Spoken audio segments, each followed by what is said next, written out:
Angel Binda വേളിലേക്ക് ഏവർക്കും സ്വാഗതം. ഞാൻ നിങ്ങളെ പരിചയപ്പെടുത്താൻ പോകുന്ന ഒരു വഴുതനങ്ങ വെണ്ടയ്ക്ക കറിയാണ്. അപ്പം നമുക്ക് ആവശ്യമായ സാധനങ്ങൾ വഴുതനങ്ങ, വെണ്ടയ്ക്ക, സവോള, പച്ചമുളക്, ഇത്രയും സാധനം മതിയെ. ഇനി ഞാനിതെല്ലാം കട്ട് ചെയ്തുകൊണ്ട് വരാം. നമ്മളെ സാമ്പാറിന് അരിഞ്ഞെടുക്കുന്നത് പോലെ ഇതെല്ലാം അരിഞ്ഞെടുക്കണേ. സാമ്പാർ കഷ്ണം അരിയത്തില്ലേ, അതുപോലെയാണ് അരിഞ്ഞെടുക്കുന്നത്. വെണ്ടയ്ക്കയും വഴുതനങ്ങയും ഒരു സാധനം ഉണ്ടല്ലോ, മിക്കവാറും അകത്ത് കേടും കാണും, മൂത്തതുമായിരിക്കും. ചില വെണ്ടയ്ക്ക മില്ലിൽ കൊണ്ടുപോയാലേ അറുത്ത് മുറിച്ചെടുക്കാൻ പറ്റത്തുള്ളൂ, അതുപോലെ മൂത്ത വെണ്ടയ്ക്കായി. അപ്പം നമ്മുടെ എടുക്കാൻ വരുന്ന പച്ചക്കറിക്കാരുടെ എടുക്കാൻ നമുക്ക് നോക്കിയെടുക്കാൻ പറ്റും. കടയിൽ ചന്തയിൽ പോയി മേടിക്കുവാണെങ്കിൽ അവർ ഓടെ വാരിയിടും, നമുക്ക് തിരഞ്ഞെടുക്കാനൊന്നും പറ്റത്തില്ല.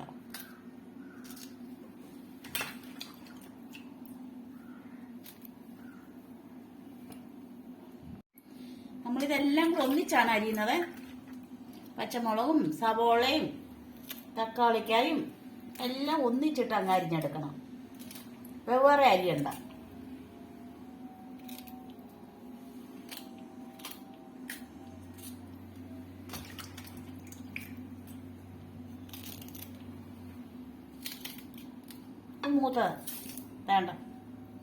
മൂത്തത് ഇടണ്ട, ഒരു പ്രയോജനമില്ല.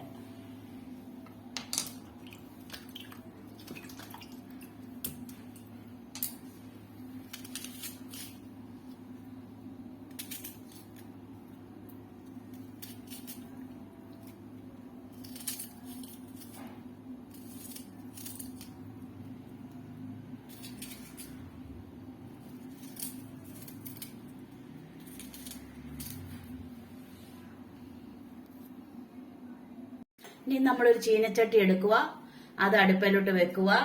ഇത് ചൂടായതിന് ശേഷം നമ്മൾ എണ്ണ ഒഴിച്ചു കൊടുക്കുക. എണ്ണ ഒഴിച്ച് കടുക് ഇട്ട് കൊടുക്കണേ.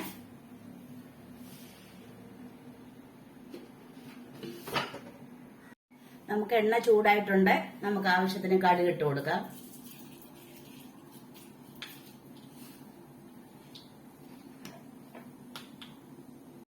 കടുക് പൊട്ടി. ഇനി നമ്മൾ അരിഞ്ഞു വെച്ചിരിക്കുന്ന സാധനങ്ങൾ ഇതിനകത്തോട്ട് ഇട്ട് കൊടുക്കാവേ.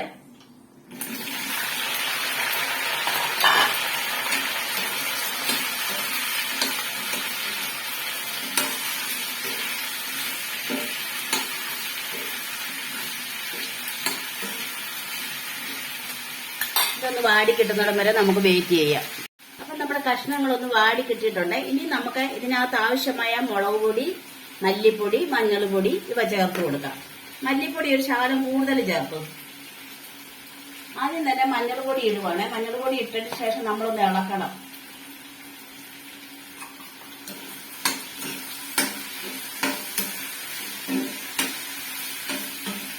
ഇനി നമുക്ക് മല്ലിപ്പൊടി ഇടാവേ. മല്ലിപ്പൊടി ഇച്ചിരി കൂടുതൽ ഇടുവാണ്. ഞാൻ ഒരു സ്പൂൺ നിറച്ചിട്ടിട്ടുണ്ട്.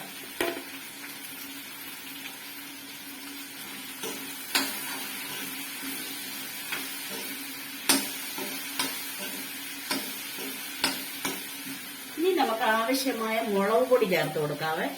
ആവശ്യത്തിന് മതി, അത് ഓരോരുത്തരുടെ എരിവിന്റെ അനുസരിച്ചിരിക്കും.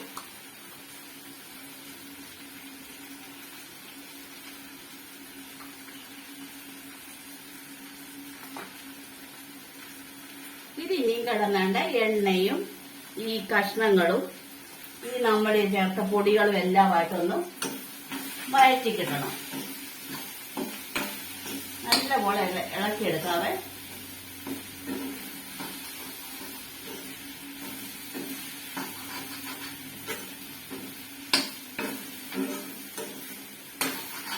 ഇതിനുശേഷം നമ്മൾ ഇതിനകത്തോട്ട് ആവശ്യമായ ഉപ്പിട്ട് കൊടുക്കാൻ പോവാണ്. എപ്പോഴും ഉപ്പ് പുറകിലേ നിൽക്കാവുള്ളൂ, പിന്നെ പാകം നോക്കിയിട്ടേ ഉപ്പിടാവുള്ളൂ.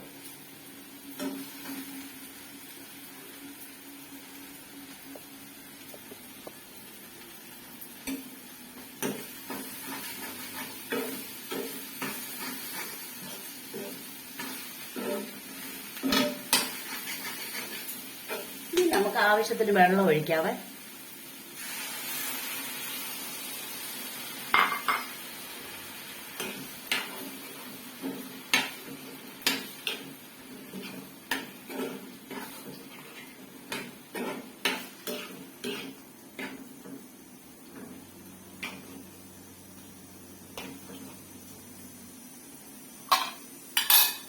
നമുക്കിത് വെന്ത് കിട്ടുന്നിടം വരെ വെയിറ്റ് ചെയ്യാം.